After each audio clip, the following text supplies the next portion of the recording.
नमस्कार विद्यार्थियों, मैं देवेंद्र पारिक स्वागत करता हूं आपका जी के बाय डी के चैनल पर। विद्यार्थियों, काफ़ी दिनों बाद अपनी मुलाकात हुई और जिस टॉपिक के साथ मुलाकात हुई है वो टॉपिक बड़ा ही महत्वपूर्ण है। अभी पिछले दिनों कुछ एक वीडियो था, उसके ऊपर एक बच्चे का कमेंट था कि सर टारगेट स्टडी के बारे में काफ़ी चर्चा होती है, क्या इसे करना और किस प्रकार से करना चाहिए और कितना ज़रूरी है।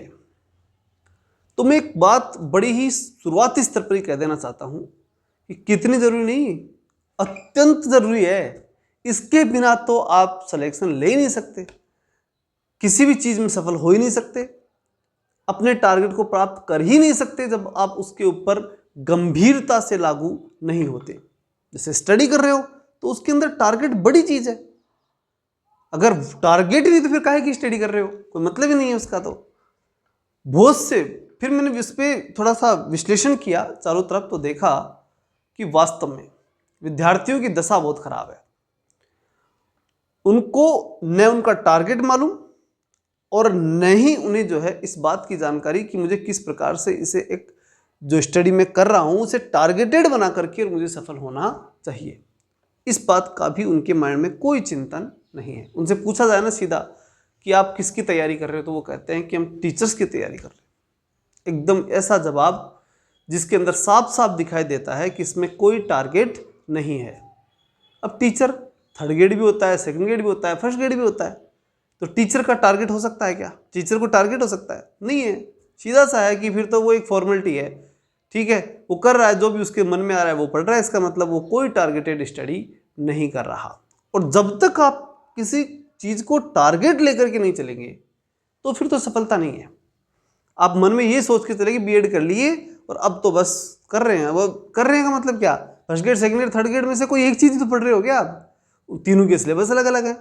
एक राजस्थान जीके को छोड़ दे तो कौन सी चीज़ सेम है? सब्जेक्ट में अगर ले ले तो जैसे इंग्लिश और हिंदी वालों के बराबर होता है सब में, बाकी तो सबके अलग अलग ही होता है लगभग। तो कहाँ एक है?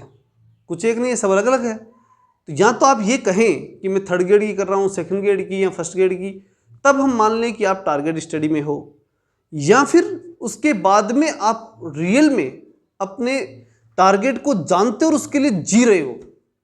महत्वपूर्ण टारगेट का मतलब यही होता है कि उसके लिए मरना, मारना, जीना और सब कुछ उसी के लिए कर रहे हैं। जो कुछ हो रहा है सब उसके लिए हो रहा है। जीवन में हर क्षण आप जो जी रहे हो उसी के लिए जी रहे हो, तो उस चीज को ही टारगेट बोलते हैं। तो पहले तो अपने जीवन में उस टारगेट को लाओ। पहला काम तो ये करना पड़ेगा आपको। बहुत से विद्यार्थियों में वो टारगेट ही नहीं है। पहला काम तो उस टारगेट को चेस करने के लिए उसे बनाना पड़ेगा ना। जब हमारे पास टारगेट है ही नहीं तो उसे प्राप्त कैसे करेंगे? हमारे अगर वो बात कहो आप, जैसे कि अर्जुन से पूछा गया कि आपको क्या दिख रही है, तो उसने कहा पक्षी की आंख, लेकिन बाकी ने क्या कहा? पक्षी। इसका मतलब क्या? इसका मतलब साफ है कि टारगेट तो अर्जुन को ही दिख रहा था, बाकी को तो पक्षी दिख रहा था। तो वही बात है कि मास्टर बनूंगा ये तो सबको दिख रहा है, लेकिन ये बनूंगा और इसके लिए ये पढ़ूंगा और इस प्रकार से पढ़ूंगा, वो फिर इसका मतलब वो सीरियस है और वो कुछ करेगा, वो कुछ बनेगा, ये दिखाई देने लगता है। तो इसलिए सबसे पहली और इनिशियल स्टेज है कि हम तय तो करें कि हम करने वाले क्या हैं। अब उसको चेस करने के लिए क्या रणनीति हो सकती है वो मैं आपको आज बताने वाला हूं कि किस प्रकार से हम इसे एक टारगेट स्टडी का सही रूप दे सकते हैं, जिससे कि हम अपने आप में एक संगठित ताकत बनकर के उसके पीछे लग जाएं और हम उस चीज को प्राप्त ही कर लें। ये बड़ी इंपॉर्टेंट बात होती है। और उसके लिए सीधी सी बात है जो मैंने बताया कि पहले तो ये तय करो माइंड में कि मुझे करना क्या है। अब कर लिया, अब उसके बाद में दूसरी जो सबसे इंपॉर्टेंट चीज आती है कि आप ये तय करो कि उसके लिए आपको शस्त्र कौन से चाहिए। लक्ष्य को भेदने के लिए शस्त्र की आवश्यकता पड़ती है। तो वही बात है, आप अगर फर्स्ट ग्रेड ही कर रहे हैं तो फर्स्ट ग्रेड के लिए बुक्स कौन सी चाहिए, जो भी आपका ऑनलाइन कोर्स है वो कौन सा चाहिए, या फिर और कुछ जो पढ़ रहे हैं जहाँ जो कुछ पढ़ रहे हैं उसके लिए क्या क्या चाहिए, वो संसाधन जरूरी हैं। अब संसाधन का मतलब ये नहीं होता कि पूरी इतनी बड़ी जेट लगा के बैठ गए टेबल के ऊपर ये सब पढ़ूंगा। अरे क्या पढ़ेगा? ये सारी एक साथ पढ़ सकता है क्या तू? किताब के रखने का मतलब है माइंड में बर्डन आ जाना। टेबल पे मात्र 3 किताब होनी चाहिए। मैं तो स्टूडेंट्स को कहता हूँ कि जैसे हमारे यहाँ पास में खाटू श्याम जी का मंदिर है और उनको मतलब उनकी जो श्रद्धा के रूप में पूजते हैं उन्हें, तो उन्हें 3 बाण धारी तीन बाणधारी के रूप में उनकी पूजा करते हैं। तो मैं कहता हूँ कि आप भी तीन बाणधारी बनो। 3 से ऊपर किताब टेबल पे नहीं होनी चाहिए। इससे ज़्यादा किताब अगर है आपके पास, मान लो आप टाइम पास कर रहे हो, क्योंकि क्या पढ़ लोगे, तुम में से क्या पढ़ लोगे। 2-3 किताब होनी चाहिए, पहले उनको उनके ऊपर पूरी तरह स्टडी कर लो और उन किताबों को ये कह दो कि भाई इनमें से कुछ ही पूछ लो भाई, अब आता है। उसके बाद दूसरी 3 लेके आओ। टेबल पे नहीं होनी चाहिए किताब आपके पास लाइब्रेरी में कितनी पड़ी है, कोई इश्यू नहीं है। आपकी अलमारी में कितनी पड़ी है उससे का भी कोई इश्यू नहीं है, लेकिन इंपॉर्टेंट है कि आपकी टेबल पर है ना 3 से ऊपर किताब नहीं होनी चाहिए। ये बहुत महत्वपूर्ण है। तो पहली बात अपना टारगेट चेस करें, दूसरी बात उसके लिए शस्त्र लें और अपने पास 3 बाणधारी ये बनना पड़ेगा आपको, ठीक है। उनको आदर्श मान करके, जो खाटू श्याम जी है उनको आदर्श मानो कि उन्होंने 3 बाण लेकर के महाभारत जीतने के लिए दावा ठोक दिया था और वो जीत जाते अगर उनको श्री कृष्ण नहीं रोकते तो, ऐसा कहा जाता है ऐतिहासिक रूप से। इसका मतलब क्या है कि आप में उन ताकत वो होनी चाहिए। आपको किताबें कितनी पढ़ो वो कोई बुराई नहीं है, लेकिन एक बार 2-3 किताबों पे तो कमांड करो, कह तो दो कि हाँ ये तो मुझे पक्की आती है, इनमें से तो कुछ नहीं छोड़ूंगा। ये तो स्थिति हो, पहला काम ये तो होना चाहिए ना अपना।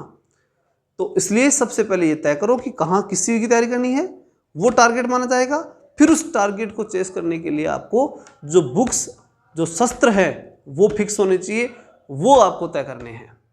अब जो रणनीतिक रूप से इसमें आगे बढ़ना है वो बड़ा महत्वपूर्ण है, और वो ये कि आप इनमें से क्या पढ़े और कितनी देर पढ़े।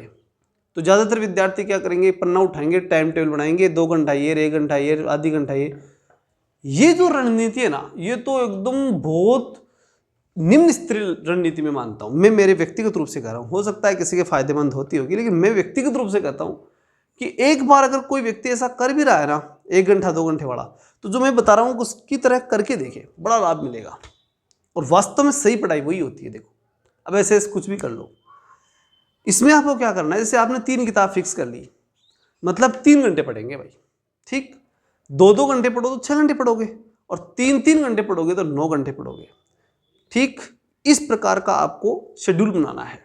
एक बार कितनी बैठ सकते हो, या तो 2 घंटे बैठ सकते हो या आप 3 घंटे बैठ सकते हो। कम से कम 2 घंटे तो बैठने की आदत आप में होनी चाहिए। लेकिन ये बात मैं जरूर कहूँगा, 1 घंटे क्या बैठोगे, 1 घंटे में क्या पढ़ोगे, बैठने की हैबिट तो अच्छी सी होनी चाहिए। तो 2-2 घंटे के 3 स्लॉट बनाओ, 2 या 6 घंटे की स्टडी हुई हो गई। 2 घंटे रिपीटेशन की स्टडी रखो, कितने हो गई, 8 घंटे। मिनिमम 8 घंटे स्टडी होनी चाहिए। अब आप कहोगे सर हम तो 12 घंटे पढ़ सकते हैं, ठीक है, तो बहुत अच्छी बात है। फिर मैं कहूँगा कि आप 3-3 घंटे का स्लॉट बनाओ, 3 9 घंटे, और बाकी 3 घंटे में उनको रिपीटेशन करो, हो गए 12 घंटे। अब आप जिस तरीके से पढ़ना चाहते हो पढ़ सकते हो। इस प्रकार से 3 किताब लेकर के जो बैठे हो ना, उन 3 किताबों को पढ़ो, वही सबसे बड़ी टाइम टेबल होता है। अब आप वो जो आधे घंटे में, आधी घंटा साइकोलॉजी, आधी घंटा जीके, आधी घंटा, ये कुछ नहीं होता है उसमें कभी तुम्हारा सिलेबस पूरा नहीं हुआ। और ऐसे सिलेबस आप लोग चाहे मानो चाहे मत मानो, 15 दिन चलते हैं या लास्ट 1 महीने चलते हैं, तब तक वो फेल हो जाते हैं, कोई मतलब नहीं है। क्योंकि अगर हम जो वो 3 किताब लेके बैठते हैं ना, उससे एक चीज़ साइकोलॉजिकल काम करती है, और वो ये कि हम जब 3 किताब लेके बैठे तो 3 पूरी करनी है। अब वो 3 पढ़नी है। अब हो सकता है कि कभी किसी दिन नहीं पढ़ा हुआ हो, किसी दिन पढ़ लिया हो, 3 किताबों का माइंड में चलता है, 3 किताबें लगातार हम पढ़ते रहते हैं, 2-2 घंटे 3-3 घंटे, जो भी है शेड्यूल फिक्स है। उसमें ज़्यादा लंबा थोड़ा टाइम टेबल नहीं बनाया ना, तो सक्सेस, वो टाइम टेबल भी सक्सेस होता है। तो दूसरी जो अगली इंपॉर्टेंट बात होती है वो ये होती है कि हमें बुक्स लेनी है तो उन बुक्स को सही रूप में फॉलो भी करना है। अब अगली जो बात आती है कि भाई चलो बुक ले लिया, अब बुक में जो है टॉपिक अलग अलग प्रकार के हो सकते हैं, ठीक, कुछ हार्ड होते हैं, कुछ सरल होते हैं, और उन तीनों बुक में भी कोई बुक हार्ड कोई सरल होती है। तो ज़्यादा समय किसको दे, या ज़्यादा महत्वपूर्ण समय, अब जीवन पूरे दिन में समय भी अलग अलग प्रकार का होता है। एक समय होता है जो बहुत शांत होता है, बहुत क्वालिटी टाइम होता है। एक होता है कि इसके अंदर लोग बातचीत करते रहते हैं, कम समय दे पाते हैं, थोड़ा डिस्टर्बेंस रहता है, तो अलग अलग प्रकार का टाइम होता है। तो इस स्थिति में मैं कहूँगा आपको कि 3 प्रकार की डिवीजन करो, एक हार्ड, एक मिडिल और एक मतलब सरल। 3 प्रकार के स्थिति में आप इसको बांटो। ऐसी 3 किताबें होंगी, उन 3 किताबों में एक बहुत बड़ी हार्ड होगी, जो उन 3 में उस वक्त हार्ड होगी, ये बोल सकते हैं अपन। एक मध्यम लेवल की होगी और एक एकदम सरल होगी। ऐसे 3 किताबें होंगी, वो ऑटोमेटिक हो जाता है उनमें इतना अनुपात। तो अब उसके अकॉर्डिंग ये तय करो कि सबसे क्वालिटी टाइम पर जो मैं अच्छे से अच्छा टाइम दे सकता हूँ, उस समय हार्ड से हार्ड बुक को सेट कर दो। फिर दूसरे जो मिडिल टाइम है उसमें मिडिल बुक, और जो ऐसा टाइम जिसमें ज़्यादातर ही डिस्टर्ब रहते हैं उस टाइम में सरलतम बुक को लगा दो और फिर उसको पढ़ना शुरू करो। निश्चित रूप से उन 3 किताबों को आप बहुत ही अच्छे से तैयार कर पाओगे। और वही एक तरह की टारगेट स्टडी है, क्योंकि उसको फिर एक हफ्ते में जाकर के चेक करो, हफ्ते भर में, कि हमने क्या पढ़ा, कितना पढ़ा। जो टारगेट एक हफ्ते का लिया था, और ये ध्यान रहे जब पढ़ना शुरू करो ना तो ये टारगेट होना भी चाहिए कि मैं एक हफ्ते में 2 लेसन, 3 लेसन, 10 पन्ने, 20 पन्ने, जो भी, इनको अच्छे से तैयार करूंगा। ये आपको टारगेट लेना है, शुरू में लेना है टारगेट, ठीक है ना। और उस टारगेट को फिर चेक करना है कि मैंने एक हफ्ते पहले टारगेट लिया था, अब ये हुआ या नहीं हुआ। 7वें दिन ये चेक करने का टाइम था। उस दिन पढ़ो ही मत, लेकिन उस दिन ये चेक करो कि हाँ कैसा रहा, मैंने पढ़ाई की, उसमें कहीं कमी तो नहीं थी, जो तरीका मैंने अपनाया उसमें कोई कमी है क्या, अगर है तो उसे चेंज करना है। ऐसा नहीं कि है तो है, नहीं, फिर उसमें थोड़ा चेंज करके देखो।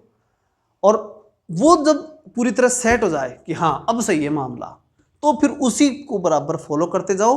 और फिर उसमें एक काम रखो कि भाई 7वें दिन आप ये चेक करो कि मैंने जो याद किया था मुझे आता है या नहीं आता, जो पढ़ा मैंने उसमें मैंने क्या सीखा, इसका एनालिसिस करना बहुत जरूरी है।